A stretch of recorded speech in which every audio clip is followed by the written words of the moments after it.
孙子兵法谋攻篇第3章，使用谋略要高于硬打硬。真正的战争策略不在于打硬仗，而是先行用谋略让敌人屈服。学会计策的谋略，比起每次出胜都用蛮力打硬仗，要更能带来长久的胜利。所以我们来了解什么是真正的谋略胜于硬战的道理。孙子说，用兵的原则是要让敌人全国屈服，不用打就投降了是最上等的，下一等就是打败敌国。全军降服，不打就赢是上等，击败他的军队是下一等，让敌人一个旅的部队降服是上等，打败他的一个旅是下一等，让他的全团降服是上等，打败他一个团的军队是下一等，让他全排的队伍投降是上等，击败他的全排是下一等。所以每次打每次赢并不是最好的用兵策略，真正高明的是在攻城之前让敌人的军事能力都差到根本无力抵抗。所以最好的用兵策略是用计谋取胜，其次是用外交手段，再才是出动军队，最下等的才是攻城。攻城是真的没有其他办法才用的。做攻城的器具需要花费3个月的时间，再做攻城的土山又要花3个月。如果军队指挥官控制不住自己的怒气，让士兵像蚂蚁一样去爬梯子攻城，结果士兵伤亡很重，但还是攻不下城，这就是攻城带来的危害。所以真正懂得用兵的人会让敌人不打就投降了，攻取城池也不用硬打，消灭敌国也不用长时间的战争，他会用周全的纪律去取得胜利。在这个过程中，他的兵力不会消耗，但可以全胜。这就是用谋略攻敌的方法。用兵的原则是，如果你有10倍的兵力，就包围敌人；5倍的兵力就进攻敌人；2倍的兵力就分割消灭敌人。如果兵力和敌人差不多，就可以抗击；兵力少于敌人，就要避开正面接触；兵力弱很多，就要远离。所以如果弱小的军队硬撑硬打，就会成为强大敌军的俘虏。将军是国家的帮手，帮助得好，国家就会强大。君主会造成军队的危害有3种情况：第一，不知道军队在什么情况下可以打，但还是让他出击；第二，不了解军队在什么情况下可以退，但还是让他撤退，这样就把军队绑住了；第三，不了解军队内部的情况，但还要插手军队的事情，这样会让士兵不知道该怎么做，不懂军队的权变之谋，却参与军队的指挥，这会让士兵们疑惑不解。当军队迷惑不解，外地国家的军队就会趁虚而入，灾难就来了。这就是自己把军队搞乱了，失去了胜利。有5点可以让军队能够取胜。第一，知道在什么条件下可以打，在什么条件下不可以打，会让我们能够取胜。第二，知道怎么用多兵少兵，这一点也可以让我们取胜。第三，全军上下一心，可以让我们能够取胜。第四，有准备的军队对没有准备的军队，知道这一点也可以让我们能够取胜。第五，有能力的将军，国军不插手，可以让我们能够取胜。这5点就是预知胜利的道理。所以说，了解自己也了解对方，我们就能够百战不败。如果我们只了解自己，不了解对方，那么有时候可能赢，有时候可能输。如果既不了解对方，又不了解自己，那么每次打都会输。一场战争的胜利并不只在于硬碰硬的打击，而在于如何巧妙地用谋略让敌人无法抵抗。了解自己和了解对手是走向胜利的关键。在人生的舞台上，我们也要学会用谋略，而不仅仅是用力量去面对挑战，这样我们才能无往不胜。第4章军行篇，让智慧带领我们走向无敌的战场。这一章，孙子讲述了如何巧妙地使用智慧和策略来建立我们在战场上的优势。孙子分享了如何在战场上立于不败之地，并随着敌人犯错时把握时机进行反击。孙子说，打仗的高手总是先搭好防御工事，让自己达到不可能被打败的位置，然后再找机会去攻击敌人。换句话说，他们一方面让自己不可能被敌人打败，另一方面又对敌人的破绽瞄准时机。因此他们就像在地底下挖洞一样，把自己隐藏的无懈可击。而在攻击时，他们又如同神兵天将，让敌人措手不及，所以他们就能既保护自己，又能取得完全的胜利。但是一个人能看到明显的胜利，并不代表他就是最高明的。一个人能打败敌人，而且让全天下的人都赞扬他，也不代表他就是最高明的。真正高明的人，就是能够战胜那些容易战胜的敌人，而且他们打了胜仗，也不会因为超出众人的智慧或者英勇的名声而骄傲。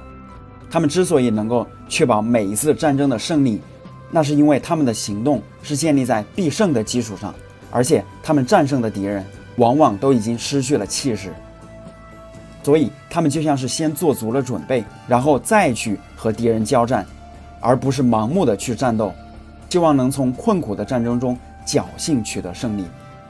而兵法中有5项重要的原则：第一是计量土地的大小，第二是测量物资的多少，第三是计算兵力的数量，第四是平衡部队的配置，第五是追求胜利的目标。土地的大小决定了物资的多少，物资的多少决定了兵力的数量，兵力的数量决定了部队的战斗力，部队的战斗力决定了胜利的可能性。所以强大的一方就像是用石头来对抗鸡蛋，用强大的军事实力攻击脆弱的敌人。聪明的指挥官领导着部队作战，就像是在万丈悬崖上开辟道路，克服困难的积水一样。这就是战争中的形势。我们了解战场的环境，建立起我们不可战胜的位置，并在时机成熟时果断的进攻，这会是取得胜利的关键。同样的，这也适用于我们的人生。我们需要学会预测可能的困难和机遇，并做好准备，这样在适当的时机，我们就能够迅速的行动，战胜困难，实现成功。第5章兵势，创造势能，掌握战场的节奏。孙子告诉我们如何有效地组织和指挥大军，以及如何运用机政的变化来取得战争的胜利。他用流水推动大石和猛禽击败小鸟的情景来比作战争，以显示在战场上建立险峻的形势和短促有力的节奏的重要性。孙子说，治理大军就像治理小部队一样有效，需要有合理的组织、结构和编制。指挥大军作战就像指挥小部队一样到位，需要明确而高效的信号指挥系统，整个部队和敌人对抗而不失败，需要正确的运用机政的变化，那就是攻击敌人的时候像砸鸡蛋一样容易。这关键是在于用实际行动打击虚弱之处。在战争中，通常正规部队负责正面交战，而特殊部队则以奇袭方式取得胜利。运用特殊部队的人可以创造出无穷无尽的战争变化，就像天地运行，江海永不枯竭一样。音乐只有5个音阶，但组合变化却无穷无尽。颜色只有红、黄、蓝、白、黑5种，但组合变化永无止境。味道只有酸、甜、苦、辣、咸5种，但组合变化也是无穷无尽。战争中的军事实力运用只有击和正2种，但组合变化却是无穷无尽的。击和正相互生长，相互转化，就像圆环旋转，永无止境，谁也无法洞悉。湍急的水流之所以能够漂移大石，那是因为它产生了强大的冲击力。老鹰攻击小鸟，一举可以使对手陷入绝境，那是因为他抓住了最有利的时机和位置，节奏迅猛。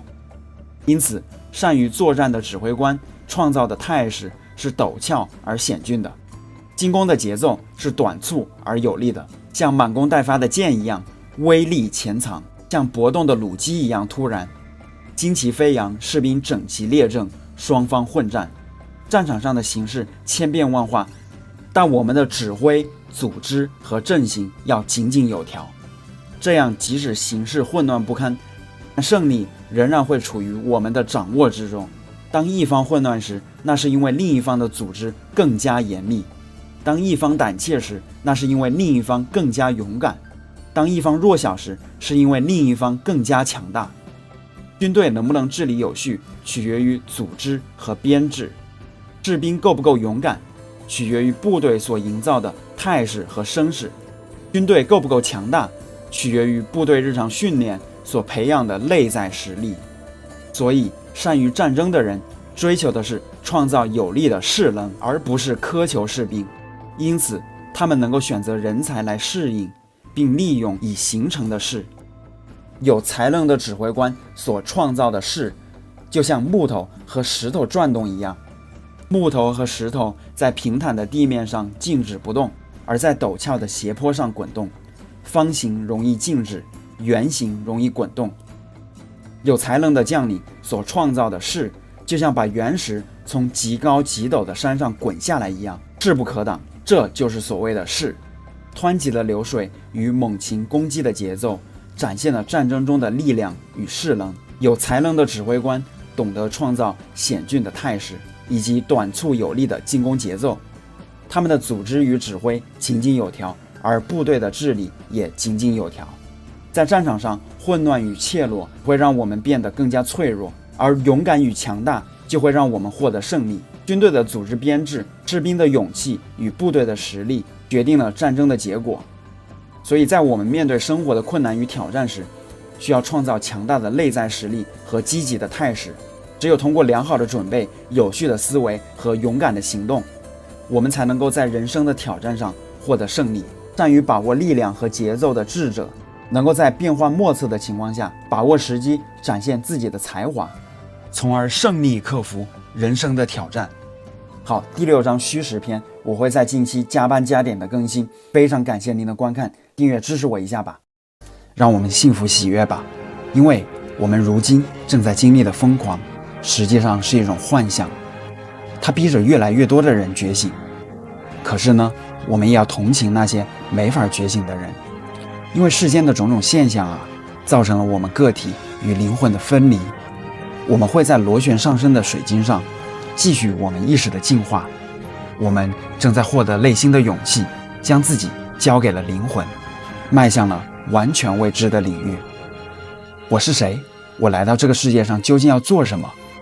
进化的新阶段已经开始，意识到无限的爱会让我们开启一场前所未有的灵魂旅程。